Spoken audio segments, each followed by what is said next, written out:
Best health packages up to 80% discount. Tirumala Diagnostics. నమస్తే. India's largest digital media network Suman టీవీకి స్వాగతం. ప్రస్తుతం మనతో ఉన్నారు ప్రముఖ ఆధ్యాత్మికవేత్త డాక్టర్ అనంతలక్ష్మి అమ్మ. అమ్మ నమస్తే అమ్మ. నమస్తే తల్లి.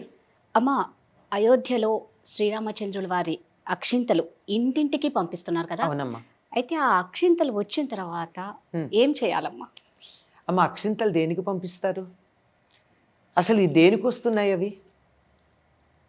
వాటి విలువ ఏమిటి? అది తెలిస్తే మనం ఏం చేయాలో తెలుస్తుంది. ఏం చేయాలి అంటే, ఎందుకంటే ఇది ఈ ప్రతిష్టాపనకి ప్రారంభించిన మొట్టమొదటి పూజ ఏదైతే ఉందో అది చేసినటువంటి సందర్భంలో రాముల వారికి చేసిన ప్రతిష్టాపనకి ముందు ఆ అక్షతలు ఏవైతే ఉన్నాయో వాటిని దేశవ్యాప్తంగా పంచుతున్నారు. ఈ పంచినటువంటి వాటిని మన ఇంటికి వస్తోంది అంటే రాముల వారి అనుగ్రహం మనకు వచ్చినట్టు. మనకి భద్రాద్రిలో రాముడి కళ్యాణం జరిగినప్పుడు కూడా అక్షతలు తెచ్చుకుంటాం కదా. తెచ్చి ఏం చేస్తున్నాం? వాటిని ఒక చిన్న డబ్బాలో పెట్టుకుని జాగ్రత్తగా దేవుడి దగ్గర పెట్టి, ఎవరన్నా పెళ్ళి అని శుభలేఖ ఇవ్వడానికి వస్తే, అమ్మ పెళ్ళి అక్షతల్లో కలపండివి, సీతారాముల్లాగా అన్యోన్యంగా ఉంటారు అని చెప్పి ఆ పెళ్ళి అక్షతల్లో కలపడానికి తలంబ్రాల్లో కలపమని చెప్పిస్తాం. అలాగే ఇంట్లో ఎవరైనా ఏదన్నా మంచి పని మీద వెళుతూ ఉన్నట్టయితే, పరీక్షలకు వెళుతున్నట్టు, ఏదో అమ్మాయి అత్తవారింటికి వెళుతూనే ఏదో శుభకార్యాలు ఉంటాయి కదా, శుభకార్యానికి వెళ్ళేప్పుడు అక్షతలు తీసి వేస్తాం. అంటే అంత పవిత్రమైనవి. ఎంతకాలం మన ఇంట్లో ఉన్నా అప్పుడే దేవుడి సన్నిధి నుంచి మనకు వచ్చినటువంటి అనుగ్రహంగా వాటిని భావిస్తాం. అందుకని ఇప్పుడు రాముల వారి దగ్గర నుంచి వచ్చినటువంటి అక్షతలు ఏవైతే ఉన్నాయో వీటన్నింటినీ ఇంటింటికి వీళ్ళు పంచిన వాటిని మనం వాటిని స్వాగతంతో మన ఇంటికి వస్తున్నాయి అని తెలిస్తే వాటిని చక్కగా దీపం ఇచ్చి మంగళహారతి ఇచ్చి స్వాగతం చెప్తాం. అందరికీ అవకాశం లేకపోవచ్చు. ఇప్పుడు మన ఇంటికి వచ్చాయి, మనం ఇక్కడ ఉన్నాము, అలాంటి అవకాశం ఉండదు, మనకి ఇచ్చి పెడతారు. వెళ్ళిన తర్వాత దేవుడి దగ్గర పెట్టి వాటికి హారతి ఇచ్చి దగ్గర పెట్టుకోవాలి. ఇంకా చాలామంది చెప్తున్నది ఏమిటంటే, అవి రాగానే 5 దీపాలు వెలిగించి వాటికి హారతి ఇవ్వండి అన్నారు. స్వామి అనుగ్రహమే కదా. అలాగే రామ జన్మభూమిలో బాలరాముడి ప్రతిష్టాపన జరిగినటువంటి రోజు కూడా ఆ రోజంతా రామనామం చేయమని, సాయంత్రం చక్కగా 5 దీపాలు తప్పనిసరిగా వెలిగించమని చెప్తున్నారు. దీప ప్రజ్వలన ఎందుకు చేయాలి? మళ్ళీ వెంటనే ప్రశ్నలు వస్తాయి కదా.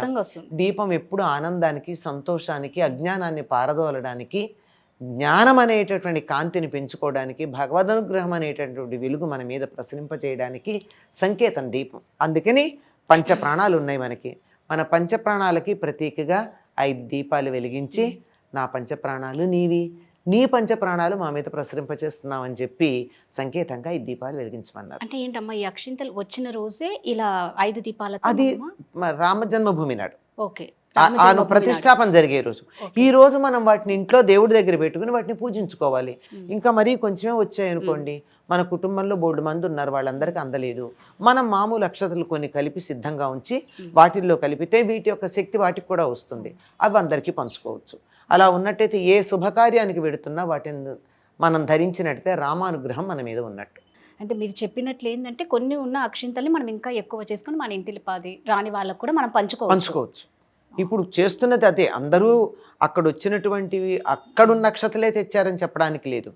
ఆ తెచ్చినటువంటి వాటిల్లో కొంత మామూలు అక్షతలు కూడా కలిపి ఇంతమందికి పంచుకుంటున్నాం. కరెక్టే కదా. మరి ఇంతమందికి వాళ్ళు చేయలేరు కదా, ఎన్నైనా సరిపోవు. కాబట్టి కొంచెం ఉన్నదని మనం ఎక్కువ చేసుకోవాలి. ఇక మీరు చెప్పినట్లు ప్రతిష్ఠించిన రోజు ఇంట్లో అందరూ ఖచ్చితంగా ఈ 5 దీపాలు వెలిగించమని, వీలైనంత వరకు ఎవరిళ్లలో వాళ్ళు ఉండటం కాక సమీపంలో ఉన్నటువంటి దేవాలయంలో చాలామంది చేరి ఆ శ్రీరామ జయరామ అనే దాన్ని ఉచ్చరించుకుంటూ, జయమంత్రం అంటారమ్మా దాన్ని. ఎవరికన్నా ఏదన్నా ఒక సందర్భంలో విజయం జరగాలి అంటే, విజయం కలగాలి అంటే తప్పనిసరిగా ఇది త్రయోదశాక్షరి మంత్రం. అంటే 13 అక్షరాలు ఉన్నటువంటి మంత్రం. ఈ 13 అక్షరాలు ఉన్నటువంటి మంత్రం చక్కగా 13 సార్లు గనక చదివి మనం ఒక పని మీద బయటికి వెళ్ళినట్టయితే తప్పనిసరిగా ఆ పనిలో విజయం లభిస్తుందని చెప్తారు. అటువంటి జయమంత్రాన్ని చదవమని చెప్పారు. రోజు చదవాలి. ఇప్పుడు రోజు చదవమంటున్నారు. అందరూ కొన్ని కోట్ల జయమంత్రం చేస్తున్నారమ్మా. అందరూ సామూహికంగా శ్రీరామ జయరామ జయ జయరామ అని కొన్ని కోట్లు చేస్తున్నారు. ఆ రోజు తప్పనిసరిగా ప్రతిష్టాపన జరిగే సమయం దాకా చేయమని చెప్తున్నారు. అందరూ దేవాలయంలో చేరి. ఎందుకంటే ఇంట్లో విడివిడిగా చేసిన దానికన్నా ఎక్కువ మంది కలిసి చేస్తే అది చాలా ఎక్కువ ఫలితం ఉంటుంది. అరిథమెటిక్ ప్రోగ్రెషన్ కాక జామెట్రిక్ ప్రోగ్రెషన్లో దాని యొక్క శక్తి పెరుగుతుంది. సామూహికంగా చేస్తే ఆ శక్తి నిజంగా విజయవంతంగా బలంగా ఉంటుంది. అమ్మ, ఈ అక్షింతలు రావడం నిజంగా అందరికీ శుభ సూచకం అని చెప్పుకోవాలి, అందరికీ మంచిదే అని చెప్పుకోవాలి. అయితే ఈ అక్షింతలు మనకి ఎవరు పంపిస్తున్నారమ్మా? రామజన్మభూమి తీర్థ ట్రస్ట్ ఒకటి ఉంది కదా, ఈ ట్రస్ట్ వారు ఈ పూజ అయిన తర్వాత ఈ అక్షతలన్నీ దేశవ్యాప్తంగా అందరూ వాళ్ళకి తమ వంతు శక్తి అనుసారం రామాలయ నిర్మాణంలో మా భాగస్వామ్యం కూడా ఉండాలని చెప్పి ఇంతో అంతో విరాళాలు ఇచ్చారు. మరి విరాళం ఇచ్చిన వాళ్ళకి ఏదో ఒక ఫలితం ఉండాలి కదమ్మా. అక్కడి నుంచి మనం గుడికి వెడితే ప్రసాదంగా ఓ పువ్వు ఇస్తాడు, పువ్వు తల్లో పెట్టుకుంటాం. అక్కడి నుంచి పువ్వు మన దగ్గరకు వచ్చేప్పటికి ఎండిపోతుంది. అందుకని అక్షతలు అయితే ఉంటాయి కనుక అక్షతలు వాళ్ళు పంపించారు. అందరికీ మేము ఇలా పంపిస్తున్నాము, మరి ఎవరు ఈ వీటన్నిటినీ పంపేటటువంటి బాధ్యత తీసుకుంటారు అంటే దీనికి విరాళాలు సేకరించినటువంటి సంస్థలే వీటిని కూడా తీసుకోవడం జరిగింది. విశ్వ హిందూ పరిషత్ వాళ్ళు మేం చేస్తామని అన్నారు. అలా చేస్తే వాళ్ళు ఏం చేశారు, వాళ్ళ కార్యాలయాలకి అన్నీ పంపిస్తూ ఉంటే వాళ్ళు వాళ్ళ కేంద్రంలో కన్నా ఇది వాళ్ళు పంచే కన్నా కార్యకర్తలు పంచే కన్నా దేవాలయం ద్వారా చేస్తే బాగుంటుందని చాలా గ్రామాల్లో దేవాలయాల్లో అప్పచెప్పారు. కొంతమంది దేవాలయాల్లో మేము తీసుకోమంటారు, ఉంటాయి కదా. అక్కడ కూడా సనాతన ధర్మంలో కూడా నీ నా అనే భేదాలు ఉన్నటువంటి వాళ్ళు ఉన్నారు. మరి వాళ్ళకు నమస్కారం.